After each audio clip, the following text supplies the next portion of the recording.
देवांशला कळणार का सईचं सत्य? सई गेली भैरवीकडे. तुझी माझी जमली जोडी मालिकेची कहाणी खूपच इंटरेस्टिंग होती. देवांशचा किडनॅप झाला होता, त्यानंतर त्याची सुटका होते. तो घरी येतो तेव्हा देवांश आणि भैरवीमध्ये खूप मोठं भांडण होतं आणि त्यानंतर भैरवीने देवांशसाठी घर सोडलेलं आहे. आणि अशातच आता भैरवी आणि देवांशला एक करण्याचे प्रयत्न चाललेत सईचे. तर येणाऱ्या एपिसोडचा नवीन धमाकेदार प्रोमो समोर आलेला आहे, ज्यामध्ये आपण बघू शकतो की एकीकडे घरातले सईला समजवत आहेत की तू कुठेही जा पण भैरवीला भेटायला जाऊ नको, कारण जर हे देवांशला कळलं ना तर त्याला अजिबात आवडणार नाही म्हणून. तरी देवांशची नजर चुकवून भैरवीच्या घरी पोहोचलेली आहे सई. ती जाते तेव्हा लाईट्स घरातले बंद असतात. ती आपल्या मोबाईलची टॉर्च ऑन करते, इकडे तिकडे भैरवीला शोधत असते. पण अचानक तिची नजर जमिनीवर पडते आणि तिथे भैरवी पडलेली तिला दिसते. तर हे बघून सई हैराण झालेली आहे. दुसरीकडे देवांश आहे, तो घरात सईला शोधतो. तो सगळ्यांना विचारतो की सई नेमकी कुठे आहे, तेव्हा त्याला कोणीच काहीच उत्तर देत नाही. आता इकडे देवांश आपला एकटा विचार करतोय. तो म्हणतोय की सई तू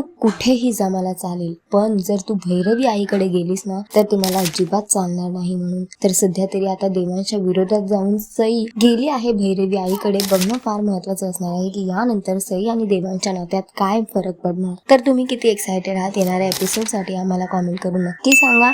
आणि अशाच टेलिव्हिजन अपडेटसाठी टेलिग्रुपला लाईक शेअर सबस्क्राईब नक्की करा. नमस्कार.